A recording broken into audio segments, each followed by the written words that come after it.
Assalamualaikum warahmatullahi wabarakatuh. Perkenalkan, nama saya Sabrina Putri Diva dari Fakultas Matematika dan Ilmu Pengetahuan Alam dengan jurusan Kimia. Pada kesempatan kali ini, saya akan menjelaskan sebuah materi tentang Al-Hadis sebagai sumber kedua hukum Islam.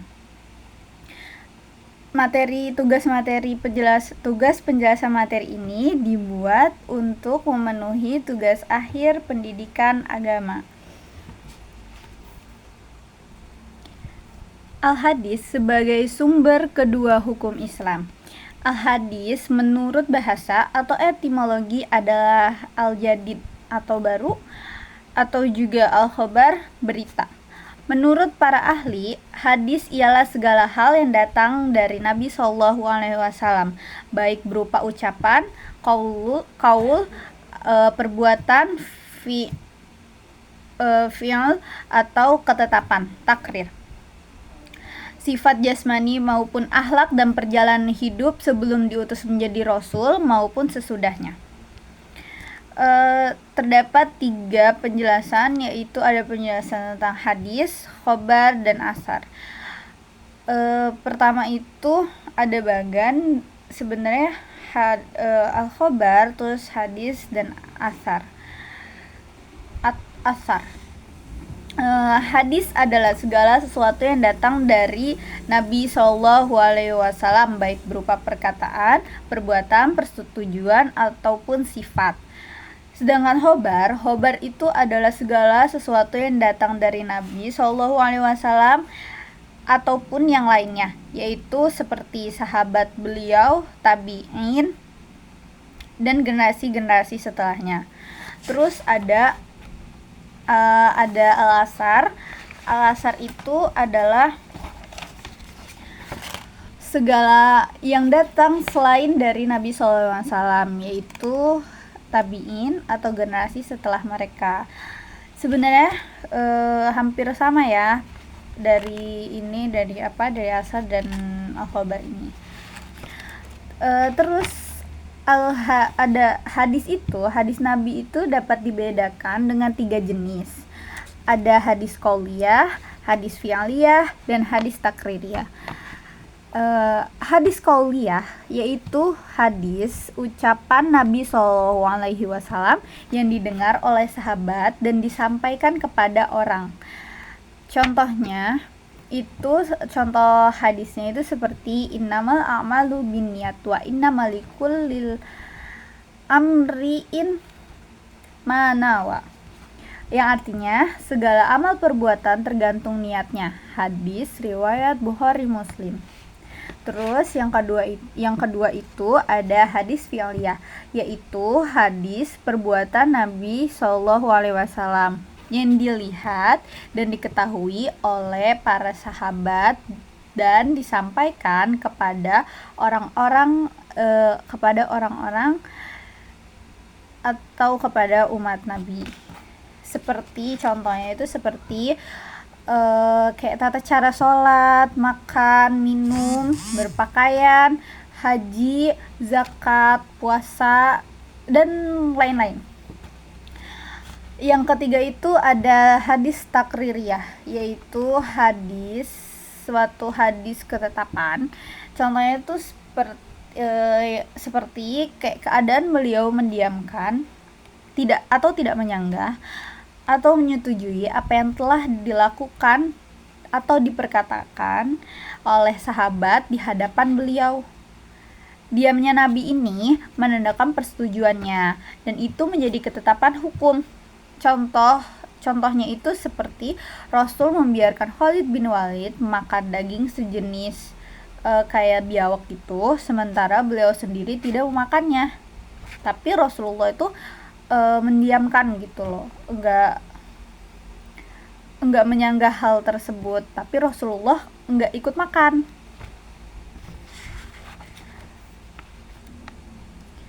Hadis itu merupakan sebuah hukum yang kedua setelah Al-Quran. Allah Subhanahu wa Ta'ala itu mewajibkan kepada kita supaya kita menaati hukum-hukum dan perbuatan yang disampaikan oleh Nabi SAW dalam hadis dalam sebuah hadis. Fungsi hadis itu ada 3, yaitu bayan. Yang pertama itu ada bayan al-takrir, atau keterangan penegas. Itu penguatan hukum-hukum yang telah ditentukan oleh Al-Quran, sehingga kedua-duanya, yaitu Al-Quran dan hadis, menjadi sumber hukum yang kuat. Misal Allah Subhanahu contohnya, dalam Al-Quran menegaskan perintah untuk berpuasa apabila telah melihat bulan atau hilalnya. Nah, di dalam hadis pun diperkuat kembali ayat Al-Quran tersebut. Di dalam hadis itu ada penjelasan dari tentang si puasa ini. Jadi Al-Quran dan hadis itu menjadi sumber hukum yang kuat karena dari hadis ini menjelaskan tentang dari ayat Al-Quran tersebut. Terus fungsi hadis yang kedua itu ada bayan al-tafsir, atau sebuah keterangan penjelasan, yaitu memberikan penafsiran atau rincian terhadap ayat-ayat Al-Quran yang masih bersifat umum seperti sholat, zakat, dan haji. Hadislah yang menjelaskan tata cara kegiatannya, tata cara kegiatan dari sholat, zakat, dan haji secara lebih detail lagi. Seperti kayak sholat itu di dalam hadis itu dijelaskan rokaatnya, terus waktu-waktunya gitu. Di dalam hadis itu dijelaskan lebih terperinci lagi, tidak secara umum. Dan yang ketiga itu fungsi dari hadis itu adalah bayan al-tashri', atau keterangan penetap sebuah hukum, yaitu adalah menetapkan sebuah hukum yang tidak terdapat dalam Al-Quran. Misalnya haramnya emas dan juga sutra bagi laki-laki. Kemudian ada unsur-unsur dari pembentuk hadis. Unsur-unsur pembentuk hadis itu ada sanad, yaitu yang pertama itu ada sanad. Sanad itu adalah para perawi yang memindahkan redaksi hadis atau matan dari Nabi Shallallahu Alaihi Wasallam pada hadis. Kemudian ada unsur pembentuk hadis. Yang pertama itu ada sanad. Sanad itu adalah para perawi yang merawikan hadis, yaitu redaksi atau matan dari Rasulullah SAW atau Nabi Muhammad SAW. Terus yang kedua itu ada matan. Matan itu redaksi atau isi dari hadis tersebut, dari hadis tersebut gitu. Terus yang ketiga itu ada muharrij. Muharrij itu ulama hadis yang menuliskan hadis tersebut di dalam buku yang mereka tulis. Contohnya itu kayak hadis riwayat Imam Bukhari. Terus hadis-hadis juga punya kualitas-kualitasnya. Yang pertama yaitu sebuah ulama itu membagi hadis itu dalam 2 tingkatan. Ada mutawatir atau ahad. Hadis mutawatir yaitu hadis yang diriwayatkan oleh sejumlah besar rawi yang menurut kebiasaan mustahil mereka berdusta. Menurut Imam Syafi'i minimal itu ada 5 orang. Hadis mutawatir ini dibagi menjadi 2. Ada hadis mutawatir lafzi dan hadis mutawatir ma'nawi. Hadis mutawatir lafzi yaitu mutawatir lafadznya. Hadis ini merupakan perkataan Nabi yang diriwayatkan oleh banyak orang. Terus Kalau mutawatir maknawi yaitu hadis yang mutawatir maknanya. Hadis ini merupakan perbuatan Nabi. Kualitasnya itu sama dengan keyakinan yang kita dapati apabila melihat dengan mata sendiri. Terus yang kedua itu ada hadis ahad, yaitu hadis yang tidak memenuhi syarat-syarat hadis mutawatir karena jumlah perawinya itu sedikit.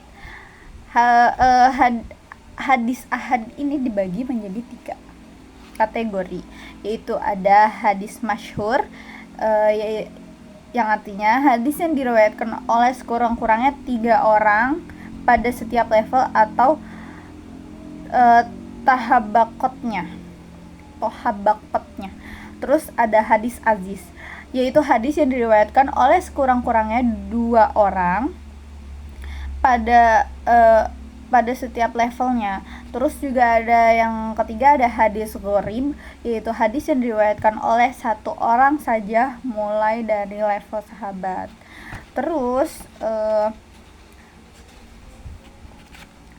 Terus ulama juga melihat dari kualitas para perawinya, sehingga ulama juga membagi hadis dalam 3 tingkatan, yaitu ada makbul diterima sebagai sumber hukum, yaitu seperti hadis sahih dan hadis hasan. Terus ada hadis mardud, tidak dipakai sebagai sumber hukum, yaitu seperti hadis dhaif dan hadis maudhu. Hadis sahih itu adalah hadis yang benar. Ini adalah hadis yang diriwayatkan oleh rawi yang adil, sempurna ingatannya, terus juga sanadnya bersambung-sambung, tidak bersambung-sambung, terus juga tidak janggal. Terus ada hadis hasan, yaitu hadis baik. Hadis hasan ini diriwayatkan oleh orang yang adil namun kurang kuat dalam hafalannya, tapi sanadnya masih bersambung. Kemudian ada hadis dhaif. Hadis dhaif itu hadis lemah, hadis yang kehilangan 1 syarat atau lebih dari syarat-syarat hadis sahih dan hadis hasan. Terus juga ada hadis maudhu, yaitu hadis palsu, hadis yang dibuat-buat oleh musuh Islam karena ingin menyesatkan kaum muslimin. Mungkin sekian penjelasan dari saya tentang al-hadis sebagai hukum kedua dari Islam. Kurang lebihnya saya mohon maaf. Bila ada salah kata mohon dimaafkan, tapi pasti banyak salah. Oke, sekian. Assalamualaikum warahmatullahi wabarakatuh.